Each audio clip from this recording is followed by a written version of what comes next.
Hey guys, tonight we journey back, not just centuries, but climates.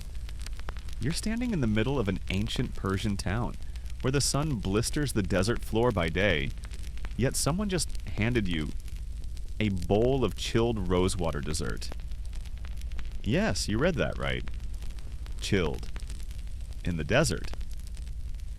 You squint at it, half expecting the heat to evaporate it on the spot. But no, it stays refreshingly cool, a miracle of engineering older than air conditioning and wiser than your average ice cream truck. Your sandals crunch against the dust as you trudge through this strange cityscape. The wind smells faintly of baked clay, dry herbs, and something sweet. Maybe dates, maybe deception. You pass low, sun-washed buildings with domed roofs, and behind them rise great earthen towers shaped like upside-down ice cream cones. Spoiler alert. Those cones are going to change everything. This isn't just a story about dessert. It's about human stubbornness, ingenuity, and the relentless pursuit of comfort in uncomfortable places.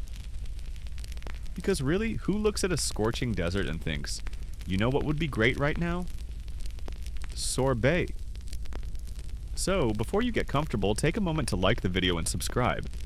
But only if you genuinely enjoy what I do here. And let me know in the comments where you're watching from, and what time it is there. I love seeing how global this little bedtime caravan has become. Now dim the lights, maybe turn on a fan for that soft background hum, and let's ease into the night's journey together. Your feet sink into the sun-warmed earth as you wander deeper into town. It's sometime in the 5th century BCE, and the Achaemenid Empire is in full swing. Persia is vast, powerful, and somehow absurdly chill. Literally. The sky is still glowing orange from the day's heat, but locals are already settling into their twilight routine.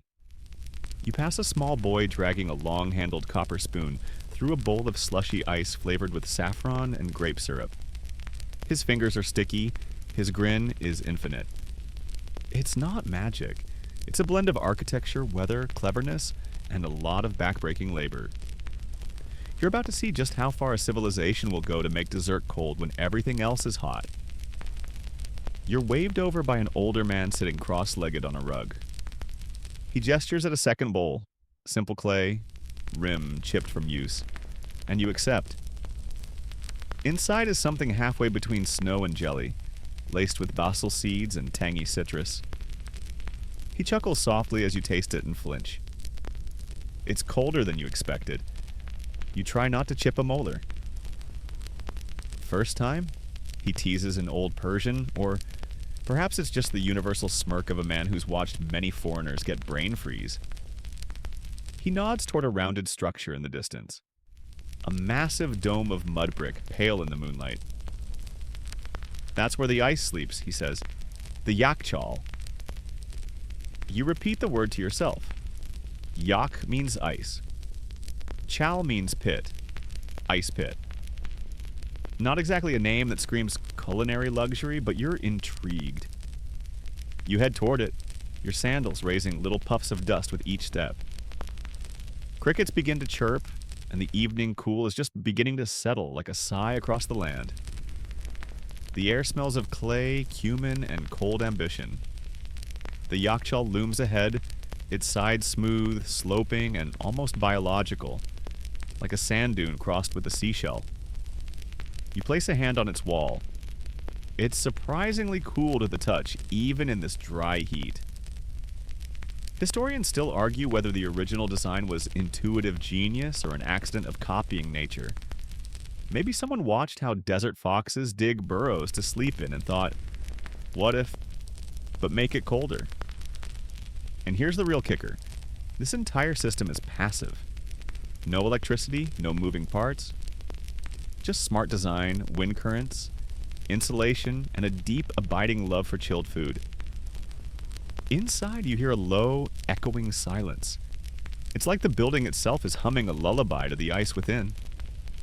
You wonder how much labor went into this. How many hands packed the bricks, mixed the mud, carved the channels that feed cool air into the subterranean heart of this frosty fortress? There's a legend whispered among the kids who grow up near these places. that if you listen closely at midnight, the Yakhchal sighs, exhaling centuries of stories into the desert air. You lean in. Just dust. Just silence. You swear it feels like the dome is breathing. And all of this for dessert? Yes. And for medicine. And for royalty. And for sheer, unnecessary pleasure. You walk back into town, bowl in hand, as the stars unfurl overhead like a sequined blanket. Someone plays a reed flute in the distance, and you feel, for just a moment, deeply, profoundly spoiled. You're in ancient Persia, where even the most inhospitable elements are tamed for the sake of something sweet. And this is only the beginning. You return to the edge of the Yakhchal before dawn, drawn by curiosity, and maybe by the promise of another chilled dessert. The town is still asleep, but the sky has begun to turn that pale, washed-out blue that means sunrise isn't far off. You stand before the dome-shaped structure again. Up close, it's bigger than you remembered. Easily the height of a 2-story building with a gentle taper that gives it a kind of elegant presence. Like a giant beehive made of earth. A boy trots by with a bucket and offers you a grin. "Ice inspection?" he says, not expecting an answer. You nod anyway and follow as he disappears through a narrow archway into the heart of the mound. Inside, the temperature drops dramatically. You inhale and your breath fogs just slightly. It's the kind of cool that hugs your skin instead of slicing through it. A kind of dry, intelligent cold. This isn't a cellar, it's a structure with a mission. Protect ice, defy heat, and preserve perishable delights months after they should have spoiled. Its name, Yakhchal, says it all. Ice. Pit. But what makes it work? You take in the architecture slowly. The walls are nearly a meter thick, built from a special blend of sand, clay, lime, goat hair, and ash. Together, these elements create sarouge, a kind of ancient insulation so effective that modern architects still take notes from it. It's waterproof, heat-resistant, and, with proper maintenance, practically eternal. Mainstream historians agree that these domes were a Persian invention, dating back to at least 400 BCE, although some believe even earlier prototypes existed. Others claim nomads had crude versions long before cities rose from the sand. Historians still argue whether the design emerged from a trial and error or whether some ancient engineer actually understood thermal mass, convection, and radiant cooling. But whatever the origin, the Yakhchal is not just a pile of mud bricks, it's an ecosystem. You walk around the inner edge and spot the deep storage pit at the center. This is where the harvested ice rests, stacked and insulated with straw or sawdust.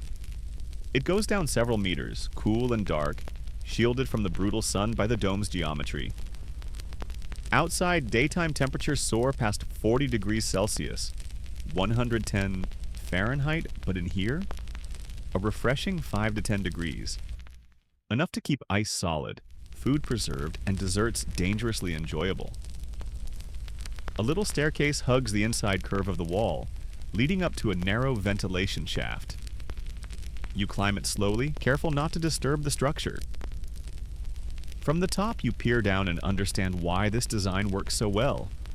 The dome shape allows hot air to rise and escape while keeping cold air trapped below. It's natural thermodynamics, no wires needed. Add to that the positioning, always aligned to catch prevailing winds, and you get passive refrigeration thousands of years ahead of its time. But perhaps the real magic is this. No two Yakhchals are exactly alike. They're adapted to their environment. Some are buried deeper, others topped with extra insulation, and still others connected to canals or qanats that feed them water or ice from distant mountains. You remember the man from last night, the one who handed you that impossibly cold treat? He'd said something about the ice sleeping. And now, standing inside this cool, echoing womb of brick and shadow, you understand what he meant. There's a stillness here, a weight, as if centuries of stored snow and whispered secrets lie in wait beneath your feet. And it's not just about luxury. Cold had value. Cold meant health, preservation, even status. Ice was medicine for fever, it kept dairy fresh, it turned sticky fruits into delicacies. And to possess it, especially in summer, was a mark of wealth and control over nature itself. In some parts of the empire, tax records included ice quotas. That's right. Your annual obligations to the crown could include a portion of frozen water, collected in winter and stored until delivery. Some historians believe local rulers hoarded it for palace feasts and religious ceremonies. And there's another odd little tidbit. Yakhchals weren't just about storage. They were social hubs, meeting points, places where gossip cooled as quickly as the sorbet. You picture children chasing each other around the dome, lovers sneaking secret meetings behind its shadow, workers arguing over whose turn it is to descend into the pit and check the melt rate. The boy with the bucket reappears, now carrying a small chisel. He nods to you and begins tapping at the edge of a large ice slab. The chisel makes a soft, musical sound. Tink, tink, tink, as flakes of frost drift down like desert snow. You kneel and run your fingers along the exposed ice. Smooth, solid, glorious. It's like shaking hands with winter in the middle of a sun-scorched world. Want a taste? The boy grins, prying off a sliver and handing it to you. You hesitate, then place it on your tongue. It melts instantly, clean and pure. Not a hint of civilization in it, just water frozen by nature, preserved by genius. Outside, the sun finally peeks over the horizon, painting the desert gold. Inside, you stand inside a centuries-old refrigerator, wondering how this level of comfort ever got called boring. By midday, the sun feels like it's trying to sear your eyelashes off. The town is ducked into shade, windows shuttered, courtyards hushed. You take refuge beneath a low portico draped with damp cloth, an early attempt at evaporative cooling. Ingenious, but nowhere near as impressive as what's happening underground. You're sipping something cold again, maybe grape juice, maybe pomegranate, maybe liquid sorcery, and thinking about where all that ice comes from in the first place. Because here's the curious thing. The Persians didn't just stumble upon a glacier and carve out luxury. They harvested ice. Deliberately. Systematically. With the kind of determination usually reserved for religious pilgrimages or getting through airport security. You finish your drink and start walking, guided by nothing more than a passing donkey cart and the distant rush of water. Soon, you reach a flat, dry field just outside the city walls. It looks unremarkable until you realize it's not a field at all. It's an ice farm. This isn't snow country. These people weren't blessed with Alps. So how, you ask, does a civilization grow ice in the desert? At night, temperatures in the Iranian plateau can plummet drastically. That's the key. The ancients took advantage of those dips by building shallow, sunken pools of water called ice basins, or sardab. They were long, narrow, and always aligned east to west, minimizing sunlight and maximizing exposure to the bitter night sky.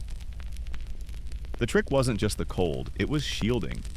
The basins were surrounded by tall walls, sometimes over 10 feet high, casting full shade through most of the day and blocking warm breezes. Every night in winter, workers would fill these basins.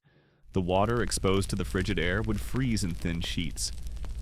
Every morning, those same workers would carefully harvest the ice, layer by layer, using rakes, sleds, and bundles of straw. Then they'd haul the frozen bounty back to the Yakhchal before the sun got too high. Rinse, repeat, all winter long. Historians still argue whether the system was first developed by farmers for milk preservation or by the Achaemenid court for storing sorbets.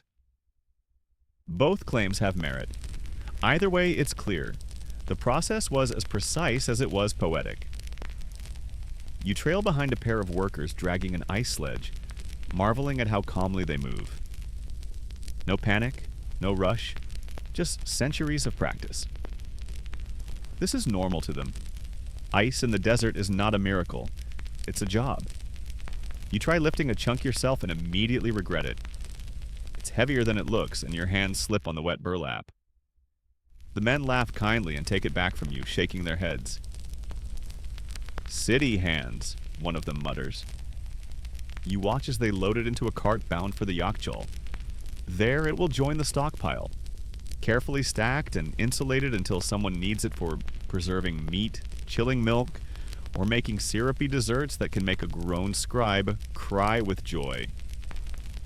One mainstream Persian historian noted that the entire process, from freezing to storing, was managed not just by engineers but by specialists with titles, rules, and seasonal rituals.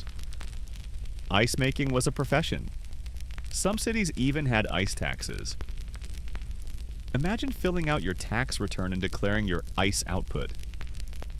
The world is weird, and here's your fringe tidbit for the day. One legend claims that particularly pure ice was reserved for nobility, and that chunks of it were kept under lock and key, guarded not just from heat but from jealous neighbors. Whether that's true or a bit of palace gossip, no one's sure. But you can easily imagine some overworked servant sneaking a chip of forbidden frost into his mouth and whispering, "Worth it." You crouch by one of the empty basins, running your fingers over its smooth, dark stone. It's lined with black materials to maximize radiative cooling. One more clever twist in this ancient system. Even the surface color was engineered to absorb and emit just right. Suddenly, the wind picks up. Dry, sharp, and surprisingly cool. You look up and spot another marvel in the distance. A badger or windcatcher rising above the rooftops like a watchful sentinel.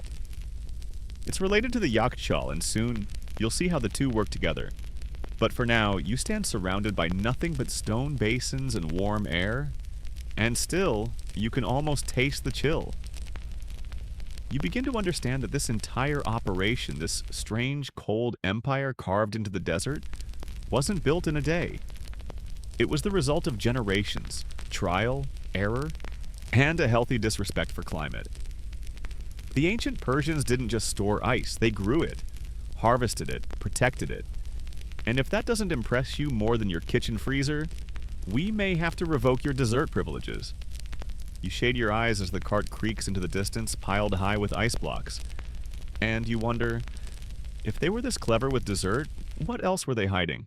You find yourself wandering again, this time with the memory of that windcatcher stuck in your mind. It had loomed above the rooftops like an architectural exclamation point, an odd, silent chimney that seemed less interested in smoke than in secrets. You follow the breeze, and before long you're standing beneath one.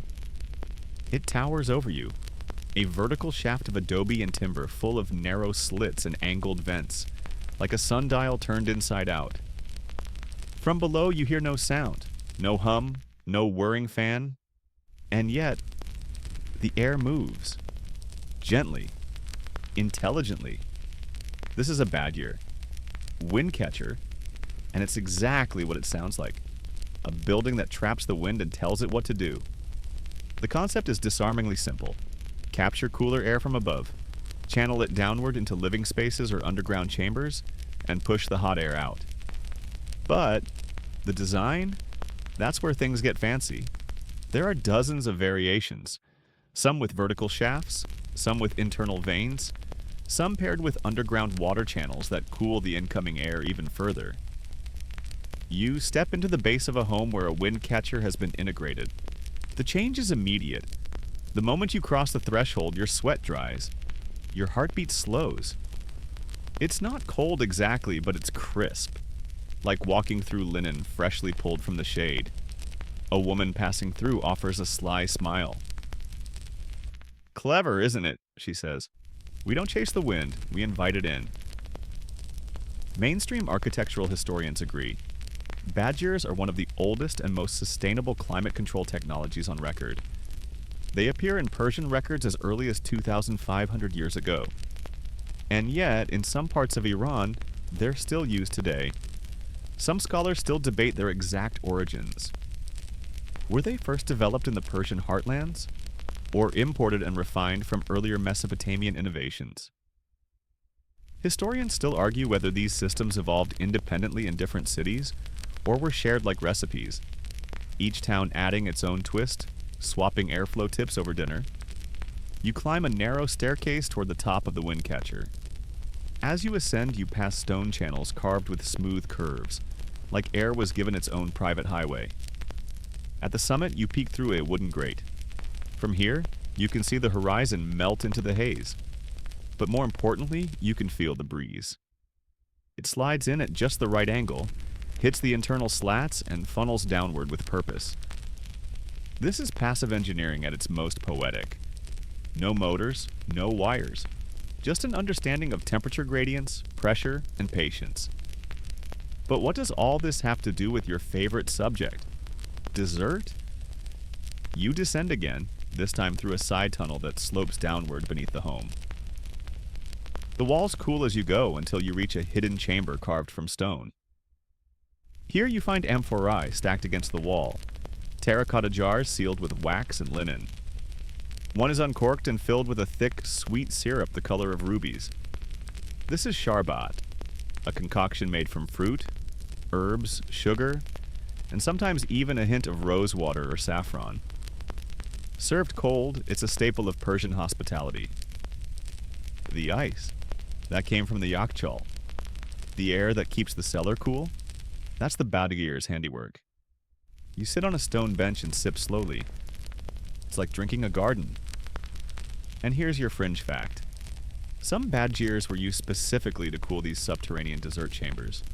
Not bedrooms, not kitchens, but sweet storage. There's even speculation that some of the earliest Persian cookbooks contained instructions not just for recipes, but for best airflow angles and ideal wind directions depending on the season. Imagine needing a meteorologist before you could serve dessert. In a particularly famous estate near Yazd, you're told, the windcatcher had two shafts, one for cooling, the other for scenting. Guests would walk through a corridor of chilled air perfumed with jasmine and cooled by stone aqueducts. It wasn't just about refreshment, it was theater. You stretch out on the bench, sipping lazily. Overhead, the faint hiss of air moving through the vents lulls you into a slow, quiet rhythm. And you realize, while the West was still figuring out how to bathe without catching pneumonia, the Persians were casually redirecting wind to refrigerate pomegranate syrup. You can't help but laugh, quietly, because this isn't some futuristic experiment. This is history, forgotten by most, and yet still humming softly in the background, like the wind itself. Someone passes by humming a tune, and you hear the clink of amphorae being shifted. It's a sleepy sound, comforting. You think about the desserts waiting in storage, soft as snow, sweet as summer, and all of it made possible by the marriage of ice and air, earth and geometry, shadow and science. You close your eyes and let the breeze wash over your face, thinking, this is the kind of boring that should come with a warning. Because if you keep this up, you might just fall asleep here. You blink awake, still on that cool stone bench, still wrapped in the breath of the windcatcher. Somewhere in the distance, a bird calls out lazily, the kind of bird that doesn't bother to flap its wings if it can glide instead. You rise and stretch, careful not to knock over the amphorae beside you. The sharbat lingers on your tongue, fruity, floral, faintly spiced, and your curiosity returns with it. You've seen where the ice is harvested. You've stood beneath the windcatchers. But who uses this stuff day to day? So you follow the sound of footsteps, sandals slapping softly against sun-warmed clay, until you reach the edge of a small market square. It's not bustling exactly, it's too hot for hustle. But there's movement. Traders in light cotton robes mill about slowly, as if bound by some collective agreement not to rush unless someone yells, "Fire!" And there, nestled between a rug seller and a spice stall, you spot something unexpected. A dessert vendor. He's not hawking fried dough or towering cakes. Instead, his cart is shaded with layered cloth and lined with shallow ceramic bowls, sunk into beds of straw and ice. The man himself looks like he's been doing this for 30 years, and enjoying about 20 of them. You sidle up and peek at the offerings. Shaved ice flavored with mulberry syrup, a custard chilled with crushed ice and scented with cardamom. even what appears to be an early proto-version of falude, a noodle-like frozen treat laced with rosewater and lime. "Try this," the man says, handing you a delicate porcelain cup filled with something golden and trembling. Egg yolk, honey, and snow. Very old recipe. Possibly lethal, but good. You take a bite. It's absurdly rich, like someone tried to trap sunshine in pudding form, and cold enough to make your teeth complain. Totally worth it. And now you're starting to see it. This wasn't just a luxury for kings. Ice filtered down, slowly but surely, into ordinary lives. A frozen trickle of innovation making summer more bearable for everyone. Mainstream historians trace the democratization of Persian ice culture to several factors: growing urban populations, increased Yakhchal construction, and the flourishing of trade routes. By the time the Safavid dynasty rolled around, frozen treats had their own culinary corner. Even itinerant poets wrote odes to snow-cooled sherbets. But here's your quirky tidbit of the day. One traveler's diary from the 10th century describes a rural town where people held ice feasts during the hottest week of the year. Entire blocks of ice were brought out into the central square, cracked apart, and shared with whatever syrup or fruit could be found.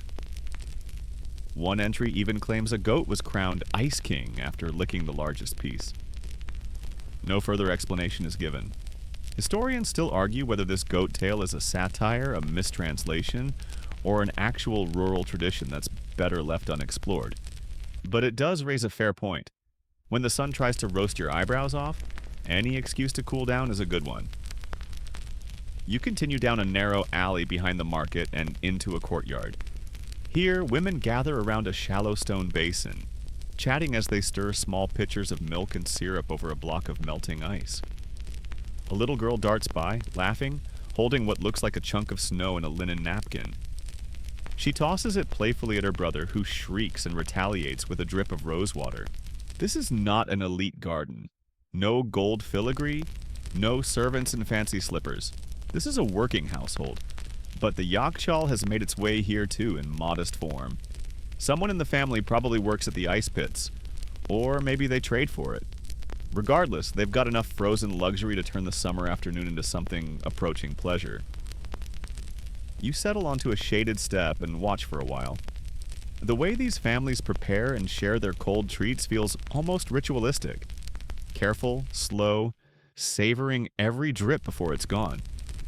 You overhear someone mention saffron ice. Another speaks of rice milk and dates. Someone else mutters a complaint about how the neighbor's sorbet is always too watery, and suddenly you're back in familiar territory. No matter the century, everyone thinks their dessert is better than yours. You let your eyes wander upward toward the windcatchers that dot the skyline like stone blossoms, and you realize that this isn't just a story of refrigeration. It's a story of joy, of how a society found a way to carve delight out of heat. And yes, also a little about flexing on your neighbors with your superior ice-based culinary talents. You lean back, tilting your head against warm brick, and close your eyes again. Somewhere behind you, a woman hums softly while stirring sharbat. A child squeals. Ice clinks in a bowl. It's the soundtrack of a civilization that learned how to keep its cool. Literally. In a place where the sun does its best to scorch everything, someone once said, "Not today," and brought out the snow. The courtyard fades behind you as you wander back into the sun, shoes tapping softly on sun-baked stone. There's something oddly satisfying about the way heat and cold are always in conversation here, like old rivals who learn to get along. You drift toward a cluster of homes where the Yakhchal's reach is a little fancier. These aren't palaces exactly, but they clearly belong to the upper crust. Think wealthy merchant who casually owns a camel stable and a half-interest in a silk caravan. The kind of person who probably has opinions on snow density. You're invited, graciously of course, into one of these homes. A courtyard with splashing fountains, trellised vines, and a single myna bird who squawks, "Tea, tea," every time someone passes. You're offered a seat beneath the pomegranate tree and a chilled bowl of majoon. a kind of ancient energy dessert made from dates, nuts, and honey, served refreshingly cold. And that's when you notice it. Another shaft, like the ones in the windcatchers, but running underground. You follow your host's nod and descend into the cool belly of the house. There, beneath layers of clay tile and brick, lies a private Yakhchal chamber. Smaller than the public ice domes, yes, but still majestic in its own quiet way. The floor slopes gently downward into a rounded pit, the ice packed in straw and reeds. Surrounding the pit are low stone shelves where jars of custard, jellied fruits, and milk confections wait their turn. Your host joins you. "We call this our cold room," he says, gently tapping the wall. "But it listens better than most servants." You chuckle. Then he adds, "Our daughter used to sneak down here and pretend it was a cave of treasures."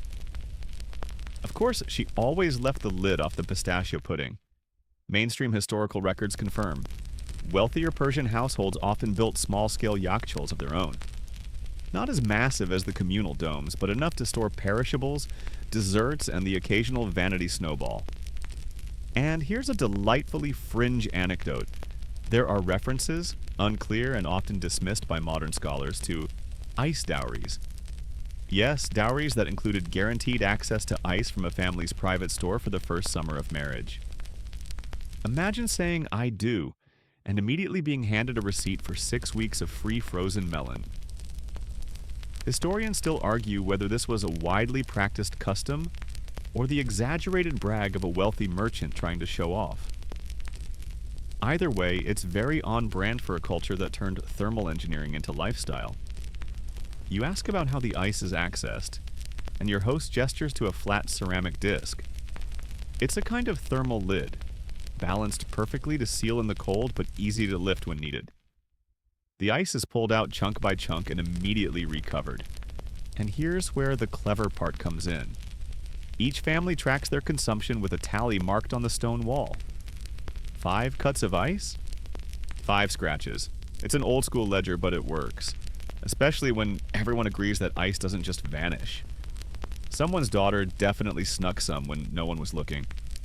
You return to the courtyard and sit again, this time with a bowl of rice pudding topped with crushed almonds. A servant waves a fan lazily behind you, not for your comfort, but to keep flies away from the desserts. There's something distinctly philosophical about all this. The deliberate coolness, the balance of indulgence and restraint, the sheer effort it takes to not be hot. And suddenly, you're reminded of a saying an old Persian poet once scribbled into the margin of a dessert recipe. "Let the tongue be delighted, but never rushed." Could have been advice for both baklava and life.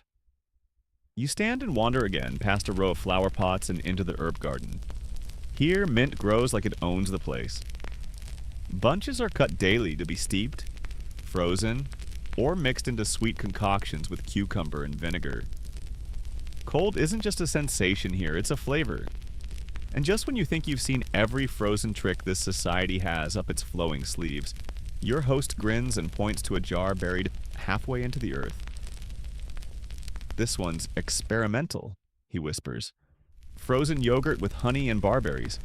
My wife says it's ridiculous. I say it's the future." You lean in close. The jar looks innocent enough, but inside, it's creamy, tangy, and barely melting. A miracle held together by shade, clay, and a family's ambition to push dessert boundaries. In the distance, the myna bird cackles. Tea again. But you're far too committed to cold now. You close your eyes once more and try to imagine what it must feel like to invent a way to freeze yogurt in the desert. To share that invention not with kings, but with neighbors. With children. With wide-eyed guests like you. And you wonder, if this is what's happening in one courtyard, what wonders lie waiting in the next? Your sandals crunch gently on the gravel as you leave the merchant's courtyard behind, stepping once again into the dry heat of late afternoon. The sun still blazes above, unrelenting, but after that cool descent into private refrigeration, you almost pity it. Almost. You pass a narrow irrigation canal, a connet, trickling with icy water drawn from distant mountain aquifers. A cat sprawled beside it flicks its tail in appreciation. Everything here seems designed to resist the sun's tyranny with a shrug and a frozen treat. But now you find yourself drawn toward the community kitchens. A cluster of clay ovens, shaded awnings, and open-air prep tables where communal meals come together. The air smells of lentils, roasted eggplant, and lemon. But what you're here for isn't lunch. It's technique. Because while Yakhchals are flashy, what really keeps this system humming is something less glamorous. Ice logistics. In the shade of a fig tree, a team of men is hacking away at large slabs of ice delivered that morning.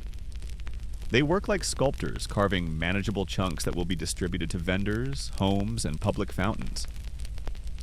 A boy darts forward with a cloth-wrapped bundle and vanishes around the corner, his precious payload destined for someone's afternoon sherbet.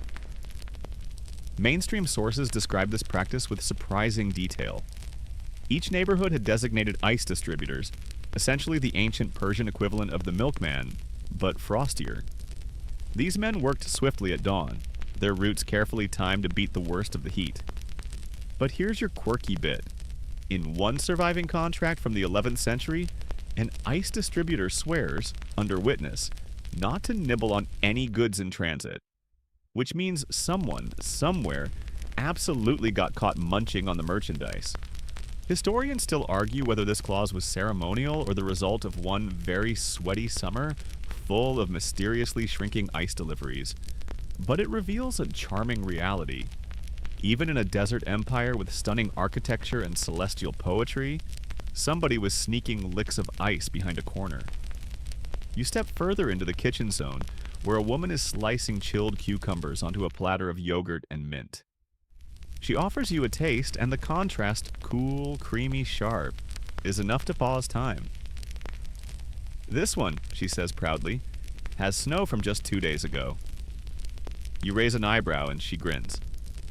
We trade for it. My brother works the southern Yakhchal.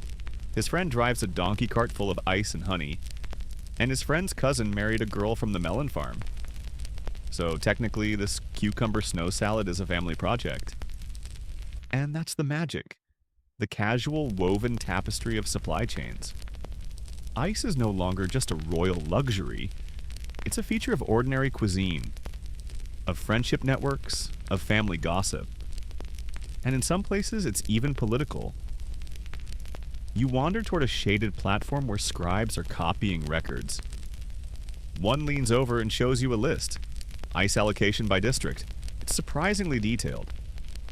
During shortages, the scribe explains, temples and bathhouses get priority, then physicians, then bakeries and spice shops. You squint. Not dessert vendors? He laughs.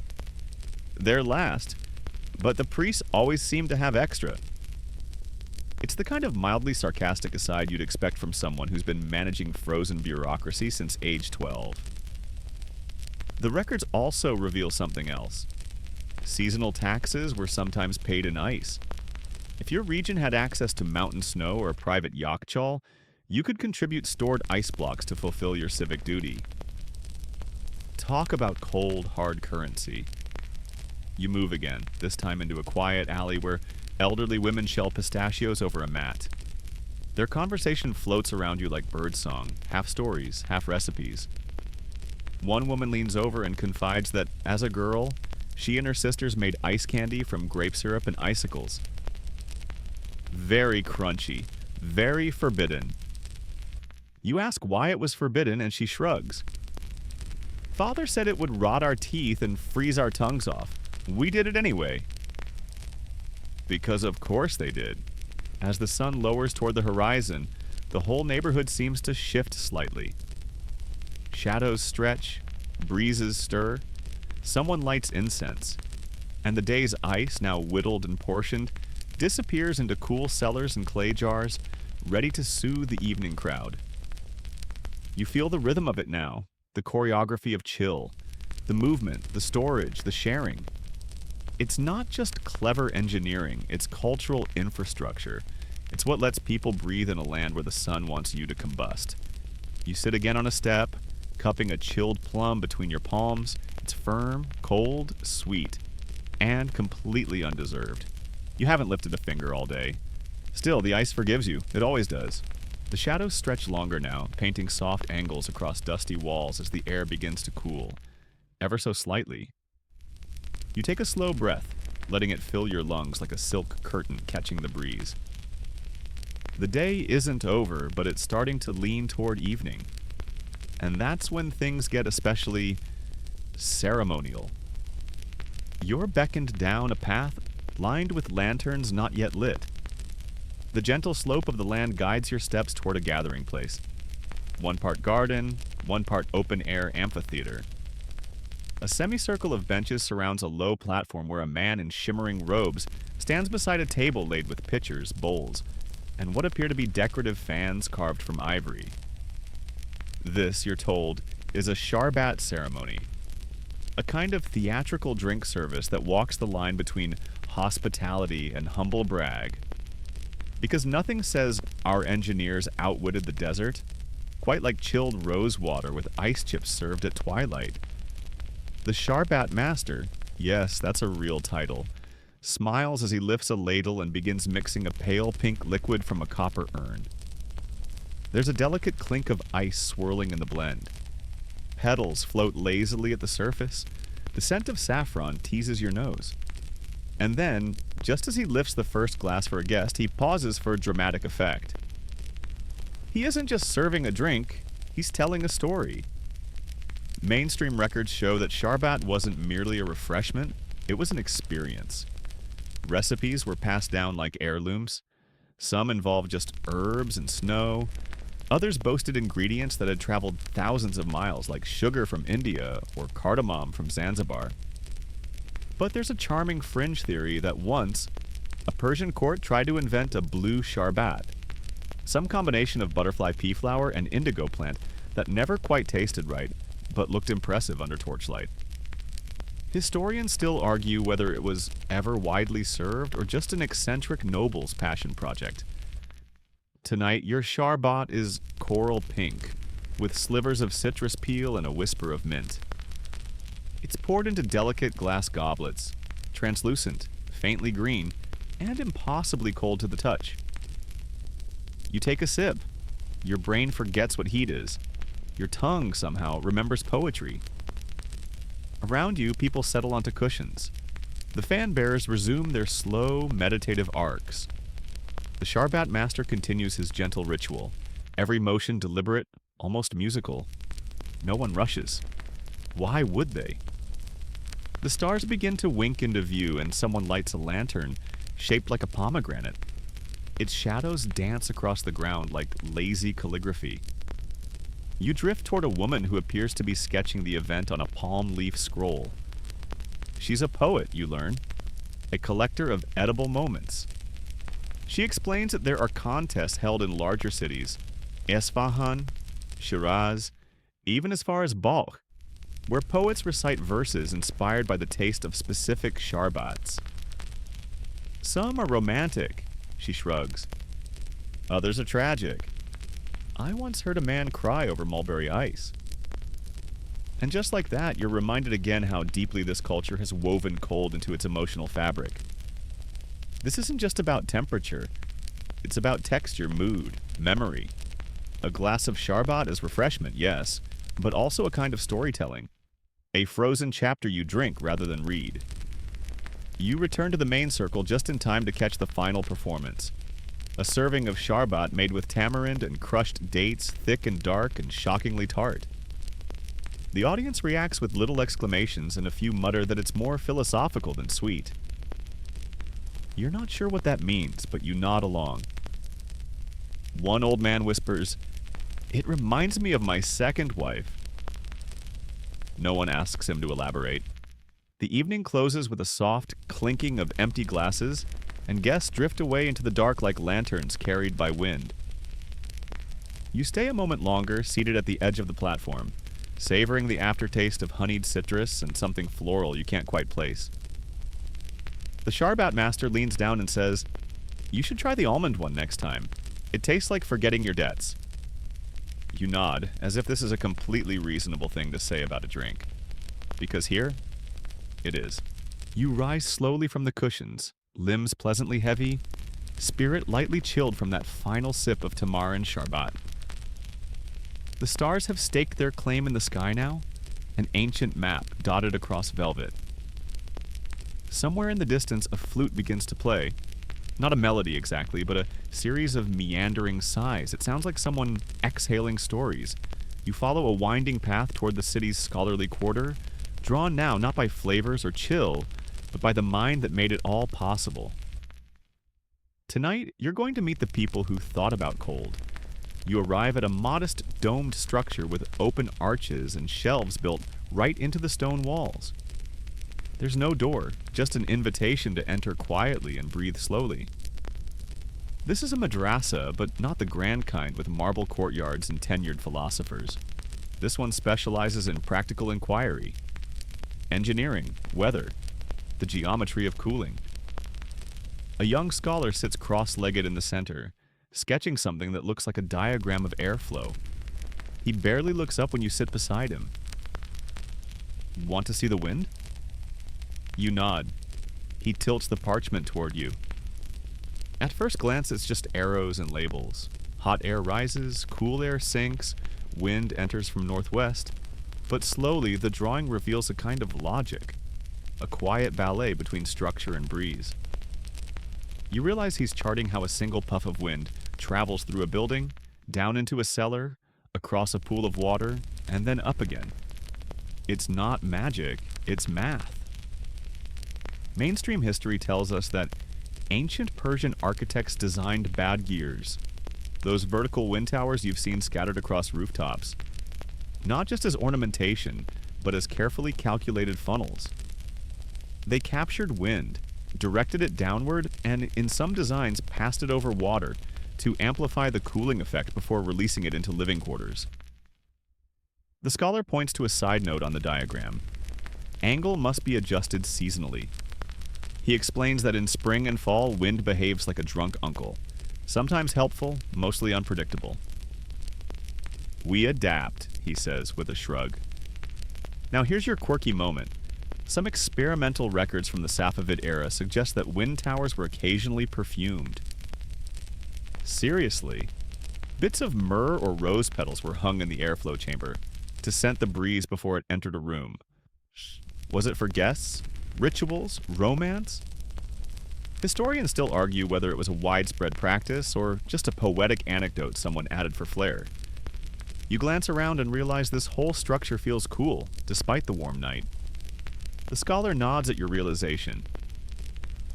We build with breath, he says. Stone is the lungs. Wind is the voice. You leave him to his calculations and wander deeper into the archive.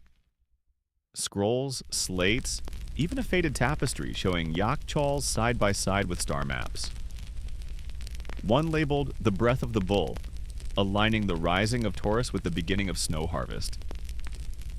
A second scholar beckons you into a side chamber and begins a gentle monologue about frost. Not ice.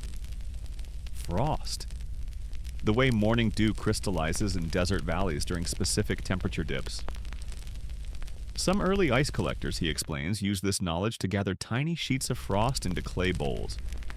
It wasn't efficient, but it was symbolic. The land offering its breath before the snows came. You're caught by the image, an entire culture tuned to the whisper of condensation. He hands you a short poem carved onto smooth bone. It reads, "Even the sun rests sometimes, leaving space for frost to write its name." You thank him, unsure whether to bow or hug him. You settle for a grateful smile. As you step outside again, the breeze catches your sleeve and tugs gently. It smells faintly of dust and something cool. Maybe eucalyptus, maybe imagination.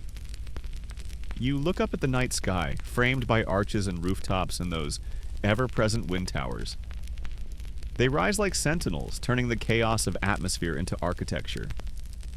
And in that moment, you realize the brilliance wasn't just the Yakhchals or the Sharbats, it was the philosophy.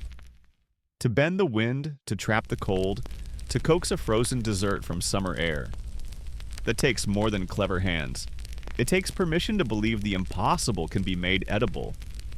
The ancients weren't just cooling their rooms, they were sketching maps of patience, of stillness, of slowly shifting forces made useful by those willing to listen. And so you sit on the edge of a stone wall, legs swinging over empty space, and listen. The wind doesn't speak loudly, but you understand it now. The night deepens, stretching across the sky like dark silk, embroidered with pinpricks of starlight. The wind hums faintly, more companion now than curiosity, weaving through narrow lanes and around the curved domes of this ancient Persian city, like it remembers each stone it ever kissed. You step off the wall and follow a quiet street that coils gently downward, toward what you've heard whispered as the Frost Vault. You don't know if that's its official name or just what the street vendors call it, but it has the weight of myth behind it, and a name like that deserves your attention. The air cools perceptibly with each step. Stone walls grow closer together. The lanterns become fewer. And then, just past a nondescript archway, you find it. A broad, low doorway flanked by decorative bricks, with a lintel etched in an angular script. No guards, no signs. Just darkness and the faint scent of cedar. Inside, your sandals echo. You enter a chamber both cavernous and eerily quiet. No echoes come back. The walls have been deliberately designed to absorb sound, muffling even your breath. A pool lies in the center, not of water, but of what looks like glassy ice, shimmering faintly under moonlight let in through a single skylight. You realize this is not just a place of storage, it's a place of reverence. Mainstream records describe royal Yakhchals, sometimes doubling as sacred sites, where offerings were made to Anahita, the water goddess. Ice, after all, was the most precious form of water, the rarest, the most perishable. A cube of ice was not just a luxury, it was a fleeting miracle. You lower yourself onto a carved bench near the pool, the stone cool and smooth under your hands. Across from you, a priestess, or perhaps a caretaker, it's not quite clear, approaches with a shallow ceramic bowl. Inside, what might be the oldest known dessert still served ceremonially. She tells you the name in a whisper. You catch only part of it. Falud. This is no modern sorbet. It's a kind of sweetened starch noodle laced with rose water and rested atop a crushed ice. There's a hint of lime and perhaps, just perhaps, a trace of ash, used once as a preservative or flavor enhancer, depending on the season. Historians still argue whether the ash was intentional or simply the result of old freezing methods involving charcoal insulation. You take a bite. It melts instantly, but the noodles linger. Soft, slippery, subtly fragrant. It doesn't shout its sweetness, it suggests it. You let the texture tell its story. Now, here's your fringe tidbit. In some regions, faluda was used as a love test. Two people would eat from opposite ends of the same bowl, and if the noodles stayed unbroken, twisting between their spoons, it was a sign their bond would last. If they snapped midway, well, better to find out over dessert than after marriage. You chuckle softly, earning a curious glance from the caretaker. You raise your spoon in a silent toast to sticky noodles and ancient divination. Around the chamber, low niches contain small clay pots, each sealed with wax and labeled in faint ink. You're told these are records, not scrolls, but preserved syrups. Historical flavors stored carefully across seasons. Some date back decades. A few might be centuries old, but no one dares open them anymore. They belong to time, she says. Let her drink them.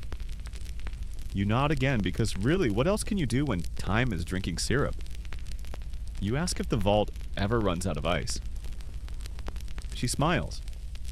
Sometimes, and when that happens, we let the heat remind us why we built this place. You linger a while longer, finishing your faluda slowly, letting each spoonful dissolve like the end of a lullaby. There's no rush. No one here hurries. Even the wind seems to tread more gently in the sacred cold. As you leave, she presses a thin parchment into your palm. It's not a map. Not exactly, just a circle, sketched with one continuous line, and within it the phrase, Warm hands, cool heart, steady breath. You fold it carefully and slip it into your sash. One day, you might forget the name of this place, but that phrase, that'll stick. Outside, the air feels warmer again, but not unpleasantly so. It's like stepping back into a dream you only half remember.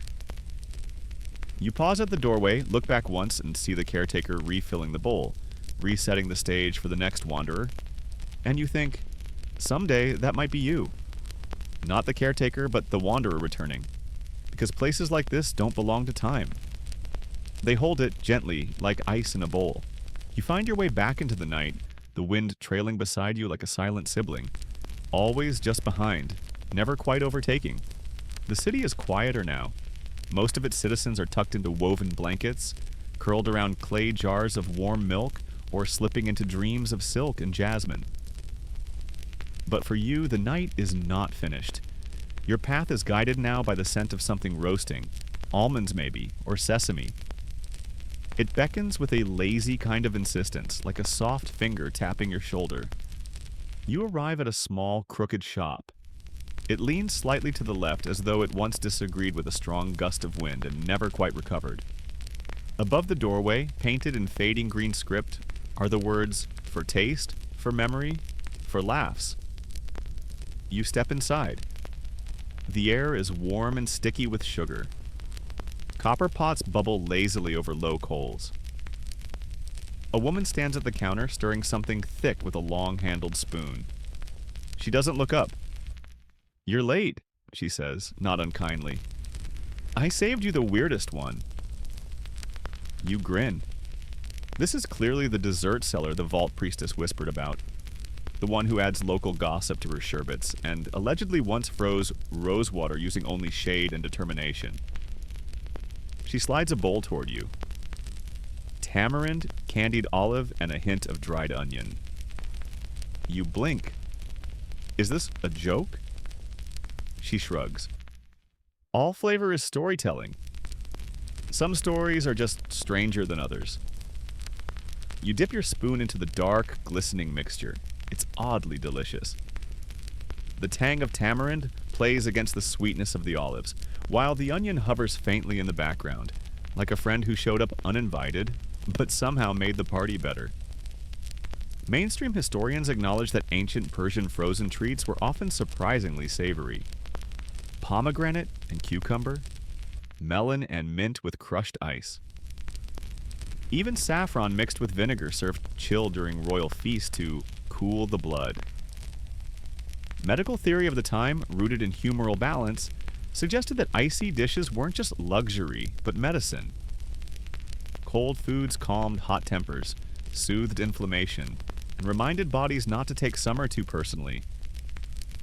You ask about this, and the dessert maker snorts. Yes, yes, eat ice, heal your spleen. I say it cools heartbreak better. She's full of stories, and you're content to let them spill like syrup over warm pastry. Here's a quirky tidbit she drops between tales of neighborhood drama. She once hosted a sherbet competition judged by a goat. Allegedly, whichever bowl the goat finished first was declared the winner. The prize? A year's supply of salt. Goats know taste, she insists. They eat socks, but they never lie. Historians still argue whether dessert competitions like these were truly held, or if they're just the stuff of market banter turned to legend. But even if no goat ever judged a tangy ice, you suspect the idea would have delighted some ancient noble bored by court banquets. She slides another bowl across the counter. This one glows faintly orange. Saffron and snow, she murmurs, almost reverently. You taste it, and yes, it's perfect. Sweet, but not overwhelming. The snow, likely from the Yakhchal or transported from nearby mountains, gives it an ethereal lightness. You feel it melt between tongue and teeth, leaving behind only gold and memory. As you eat, she recounts a legend, that on the hottest day of the year, a visitor once challenged the palace cook to serve a dessert. So cold it would make the Shah shiver. The cook supposedly built a miniature Yakhchal inside his kitchen overnight, using clay pipes, camel hide fans, and a bribe to the wind tower keeper. He succeeded, and was awarded a robe stitched with pearls that spelled Master of Frost. You ask if the story's true. She winks. True enough to taste? By now, you're feeling the weight of the evening. Your limbs are syrupy. The air inside the crooked shop is thick with vanilla and star anise, and your eyelids flirt with the idea of rest. Before you go, she presses something into your palm. A tiny paper cone filled with crushed almond brittle and what appears to be snow? It shouldn't still be cold, but it is. Memory holds temperature better than logic, she says, waving you off. Outside, you nibble the brittle slowly, walking nowhere in particular, just letting the street lead you. The moon has climbed higher, now watching from directly above, like a slow-moving eye too gentle to blink. You pass a wall carved with fragments of poetry, written by forgotten scholars, half legible under creeping vines. One line stands out. We freeze what we cannot say. We eat what we dare not remember. And you realize dessert in this world isn't about indulgence or excess. It's about pause. A chance to cool down, not just your body, but your day, your anger, your longings, maybe even your grief. Back in the crooked shop, the woman is probably already stirring her next batch, muttering about goats and spleens and the exact right amount of vinegar to balance a fig. But here in the night, it's just you. A cone of frozen almonds and a breeze that now feels like laughter. You continue walking, though it's not so much walking now as drifting. Each step slower, softer, as if the stone paths themselves have grown padded underfoot. The taste of almond still lingers, a sweetness anchored in memory more than flavor. You wonder how many generations have tasted that same brittle, that same snow, beneath the same moon. The streets grow quieter still, not abandoned, just hushed, as if the city, satisfied with its day, is now curled into a lazy yawn. You arrive at a wide square, empty except for a central stone platform and 4 squat towers at each corner. Each tower is capped with wooden louvers, some open, some shut. You realize you've returned to the territory of windcatchers, but these look different. There's a man sitting cross-legged on the platform. His beard is gray and cloud-like. His robe looks more patchwork than woven. He's scribbling something in a book so worn its pages move like old parchment leaves. He gestures for you to sit. You do, sinking onto the stone beside him. Without preamble, he begins to explain how this square is an acoustic map, how the positioning of each tower doesn't just catch the wind, but filters it, tuning it like a flute. This one, he says, pointing, mutes. That one amplifies. You listen, and yes, there is a difference. Each breath of wind has its own timbre, its own personality. He explains this was once used for night cooling, not just physical but spiritual. A kind of passive meditation chamber cooled and calmed by wind alone. Sit long enough, he says, and your thoughts slow to the speed of breeze. You ask if it still works. He smiles. You're still sitting, aren't you? Mainstream sources might classify this place as an advanced example of Persian architectural ingenuity, a convergence of climate control and aesthetic harmony. But no textbook ever mentioned that the towers were said to be tuned to individual temperaments. That one was for grief, another for joy. That mourners would sit beneath the south tower to let the wind carry away their sorrow. A fringe theory, of course. Historians still argue whether these emotional tuning towers were metaphor, function, or myth layered over structure. But here now, you don't particularly care. The wind comes again, soft and fragrant. Somewhere nearby, jasmine climbs a trellis, and its scent floats by like a memory you never lived. You close your eyes and let the breeze move over your skin. It doesn't cool you so much as reassure you. A presence, a pulse, a kind of whispered yes. He speaks again, this time in a story. There was once a woman, he says, who lived by the desert's edge. She had no ice, no Yakhchal, not even a cellar, but every year she served chilled honeycomb at the spring festival. People thought it was magic. In truth, she buried the comb in a clay pot deep under a mulberry tree, timed it with the late-night breezes, and retrieved it just before sunrise. Not cold, he says, but cool enough to surprise the tongue. You smile, that's the thing with cooling in the ancient world. It was never just mechanical. It was performative, ritualistic, a show of timing, trust, and temperature. You lean back on your elbows and look at the stars. There are so many, and none of them are in a hurry. Here's a quirky tidbit he drops casually, as if discussing the price of sandals. Certain Sufi poets once believed wind itself was divine breath, God exhaling through the architecture of the world. To sleep in the path of that breath was to receive wisdom in dreams. So perhaps you think that's why these cities built their homes. Not against the wind, but with it. Not to keep it out, but to welcome it in, like a wise guest who might someday say something important. You ask the old man if he believes that. He shrugs. I've had dreams that made more sense than waking hours. You laugh softly. He joins you. Then the wind shifts again, this time carrying with it the faint clang of a bell in the distance. Maybe a caravan arriving, or a sleepy donkey kicking a pan. Either way, it's a cue. The old man closes his book, tucks it into his robe. Stay here, he says, or keep walking. It's the same path either way. He stands, walks away, doesn't look back. You remain seated a moment longer, trying to decide whether to stay beneath the tuning towers or continue your nighttime wander. Eventually, the wind makes the decision for you. It brushes against your cheek, gently like a hand, and then sweeps across the square toward a side alley, as if to say, "Come on, just a little farther." You follow. And as you do, you realize something.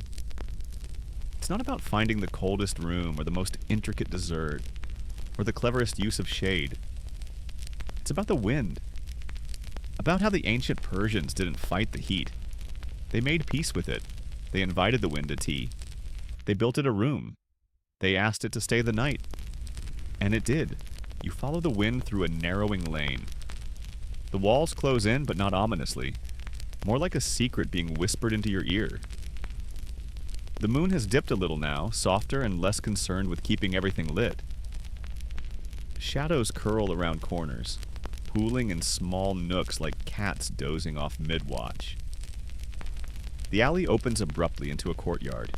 It's quiet here, unnaturally so. Even the breeze slows down, as if hesitant to interrupt whatever memory lives in this place. You pause just inside the entrance, not out of fear but respect. There's something sacred about silence that has been waiting a long time. A single olive tree grows from the center. Its roots push through worn stone tiles, and above it, arching columns frame the stars like a painter's final draft. Along the walls are faded frescoes, people carrying ice blocks on wooden sleds, women offering cups of syrup to children, a man pointing skyward while his other hand clutches a wind vane. You walk slowly toward a low bench near the tree. The stone is cool to the touch, almost startlingly so. You sit and look up, the olive branches framing constellations older than empires. This, you realize, is a memory garden. These weren't common, but they weren't unheard of. Certain Persian noble families, especially during the Achaemenid and later Sasanian periods, maintained private courtyards designed not for public display, but for cooling the mind. There were no fountains here, just airflow, specific vegetation, and silence. You notice slats in the upper walls, vented at perfect angles to draw in nighttime wind. It's like sitting inside a sleeping lung. The air exhales, and with it, so do you. Here's your mainstream historical fact. While Persian architecture is rightly famous for domes, tiles, and symmetry, its subtle genius lay in how it managed sensory experience. Gardens were for scent. Courtyards were for shadow. Walls were for echo. Cooling wasn't a luxury, it was part of the narrative structure.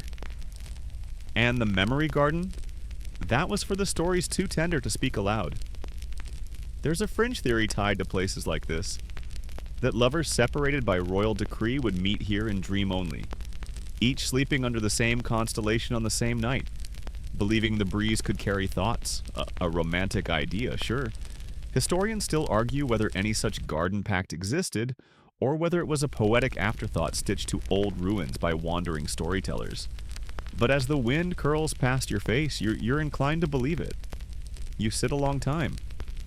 The breeze never stops. It just changes volume, like a lullaby hummed by someone folding laundry.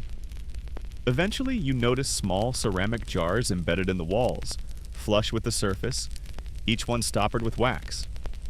Some are cracked, some still sealed. You lean in.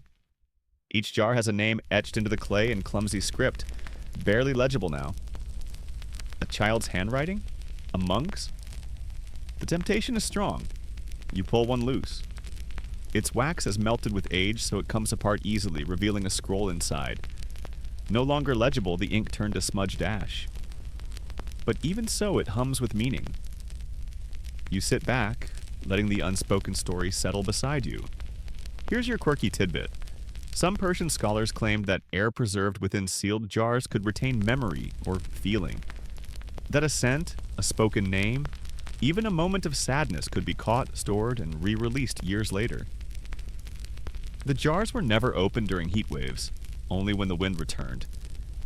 As if the wind would know how to handle what the jar could no longer hold. Science? Not exactly, but emotional logic? Flawless. You replace the jar. Stretch your legs. Feel the stone cooling your spine. It's the kind of night you imagine the ancients must have planned for. Not endured, but cherished. You try to picture one of them. Someone like you sitting here long ago. Maybe after an argument, or celebration, or just a very hot day. Listening. Thinking. Cooling. Time folds briefly. The olive tree rustles. The stars wink. And you feel it again. That peculiar blend of grounded stillness and drifting. Of being very much in your body, and also somehow somewhere else. Like memory dressed as wind. You don't need to say anything. The garden asks for nothing. You stay until your eyelids lower without being told to. And even then, the breeze keeps moving across your skin, making sure you know it's still there. You wake, though not all at once. It's more like floating upward through layers of water, the air thick with scent and sound. The rustle of olive leaves. The sigh of wind brushing stone. Somewhere nearby, a kettle clinks. You don't remember falling asleep, which is the best kind of sleep. But your limbs are slow, deliciously heavy, like they've been soaked in cool honey. You stand, stretch. Every joint feels oiled. The courtyard is unchanged, but somehow brighter. Not by the moon, it's still night, but from some inner warmth.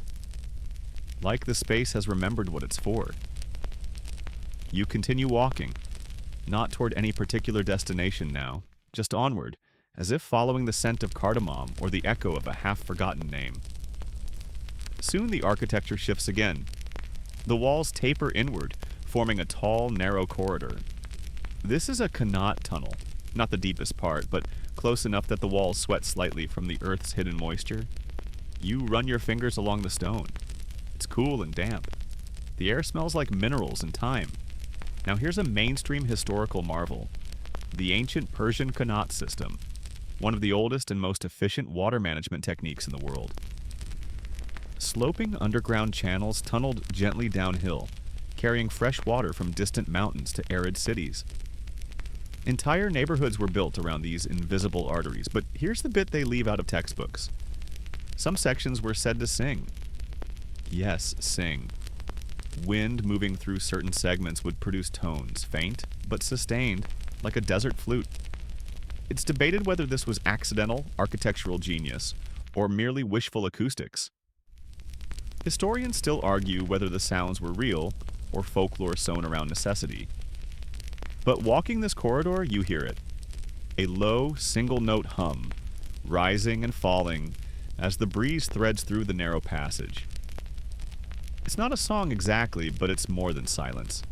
You follow the hum to a small chamber at the end of the tunnel. It opens suddenly, revealing a stone platform with a single clay bowl resting in its center. Water drips into it from above. Slow, rhythmic, like a pulse. You bend over the bowl. The water smells faintly sweet, mineral rich. You taste it. It's cold. Shockingly so. You blink, surprised. This isn't snow-fed, it's earth-cooled. The tunnel, the shade, the natural convection of air, every factor has collaborated to make this moment possible. Quirky tidbit. Some Persian physicians once prescribed standing barefoot in Qanat chambers for fevers. Not to drink the water, but to let the earth wick away the illness through the soles. Let the heat find its way home, they'd say. You're not sick, but you step out of your sandals anyway. The stone is freezing against your toes. You laugh softly. It's like the earth is sticking its tongue out at the sun. You sit beside the bowl, let your feet dangle over the edge. The water's surface ripples lazily. Another whisper floats into your memory. Wind was not just seen as useful, but as a storyteller. In some regions, they believed the breeze could remember what you forgot, like a friend you'd left holding your diary. On especially quiet nights, you could ask it questions, and if you listened hard enough, it might answer back. You try it. You don't speak aloud. Just think the question. What did they feel when they built all this? The water drops once more. The wind hums. And you imagine sweat-streaked backs, calloused hands, clay jars pressed to lips. The satisfaction of ice not melting before it could be shared. The quiet joy of passing a cup to someone you loved, knowing you made the moment possible with nothing but wind and time. The hum changes pitch. A breeze wraps around your shoulders, not cooling now, but comforting. You could stay here. But the journey's not done yet. You stand, wipe your feet, slip your sandals back on, and with one last look at the bowl, you step out of the Qanat chamber. Above ground again, the sky's softening. Not sunrise yet, but the hour before it. The blue before the gold. You walk in its hush. Each breath cooler now. Each step slower. You feel not just rested, but realigned. Like you've been reminded of something essential that most days try to make you forget. That slowness is power. That heat isn't always the enemy. That even in a desert, there is sweetness to be found. If you listen closely and walk lightly and let the wind show you where it sleeps, you crest a gentle rise in the path, and there it is. Your final destination tonight.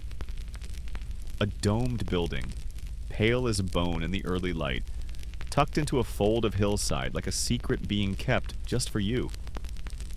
The structure is circular, unassuming, yet there's a quiet majesty to it.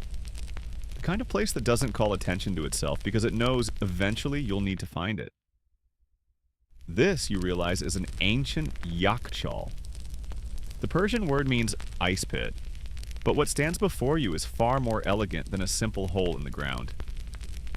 The dome reaches up like a frozen wave, its curves mathematically perfect to the eye and intentionally imperfect to the breeze.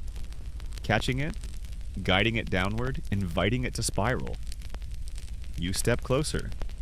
The walls are thick, nearly 2 meters wide in some parts, made from a special blend of sand, clay, lime, egg whites, and ash.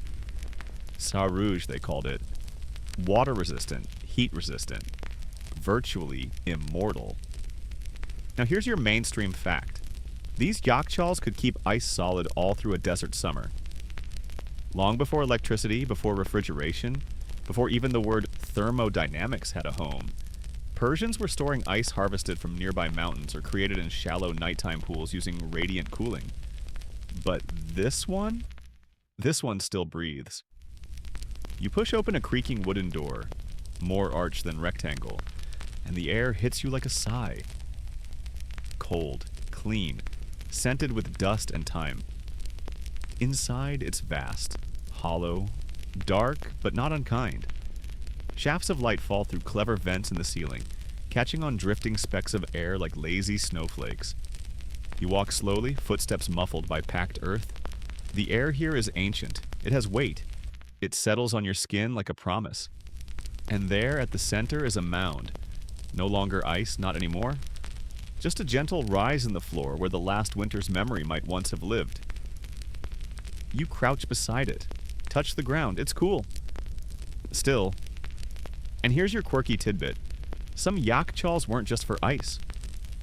A few were used to store rosewater, tamarind syrup, or even desserts wrapped in leaves. Protected not just from spoilage, but from the heat of memory. One traveler's journal claims he once ate a frozen date pudding in the middle of a sandstorm, served by a boy who refused to speak. The boy only smiled and pointed at the dome. Historians still argue whether that account is fact or fable, but your fingers brush something cool beneath the dust. You dig gently, a shard of pottery, glazed, cracked, inside a faint residue, darker than the clay. You hold it up to the light. You swear just for a moment you smell something sweet, like honey and pomegranate. You place it back. You lie down on the floor of the dome. The earth is firm beneath you, and the air is still doing what it's done for centuries. Cycling, spiraling, holding. You listen, not just with your ears, but with your whole body. You hear nothing dramatic, just the tick of cooling clay, the faint rustle of wind caught high above in the vent. Your own heartbeat slowing. And in that stillness, the final memory arrives. Not one from history, but from within you. You remember sitting still like this before. Not here, but somewhere quiet. As a child, maybe. Or in a strange country between trains. That moment when time forgets to chase you and just sits beside you instead. You let that memory settle. You let the dome hold it. And you realize this has never been about ice or architecture or clever tricks with airflow. It's about care. Someone long ago cared enough to wrestle with the elements, not to conquer them, but to invite them into partnership. To make the desert gentle, to make sweetness last. To make you feel, even now, like the world is a place of soft marvels, if you're willing to listen slowly. You close your eyes. The dome fades. The wind fades. But the cool stays. Wind down. 300 words. And now everything slows. The breeze grows quieter, like it's curling up to sleep beside you. The dome is still, its walls holding centuries of hush. Even the shadows seem to drift more gently now, wrapping around the corners like silk scarves caught in a lullaby. You lie on your back, and the ground beneath you is a steady presence. Solid, ancient, deeply kind. Your breathing is slower now. Each inhale carries with it the faintest trace of old stone, sun-warmed dust, and some memory you can't quite name. Something soft, something that makes your heart feel like it's exhaling too. No thoughts left to chase. No stories to untangle.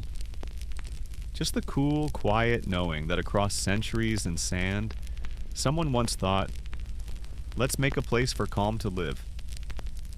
And now you're lying in it, carried there not by urgency, but by a patient breeze, winding through forgotten walls, whispering in a language of stillness. Let that stillness hold you now. Let your jaw unclench, your shoulders lower, your breath soften to a rhythm that doesn't need to try. You're safe here. You're welcome here. You're already home. Sleep isn't something you fall into tonight. It's something that rises up to meet you, like a chilled breeze in a summer garden, like the silent embrace of a Yakhchal's shadow, like history itself, smiling gently and saying, I've got you. The wind still turns, but your thoughts no longer need to. Let go now. Let go. Let go.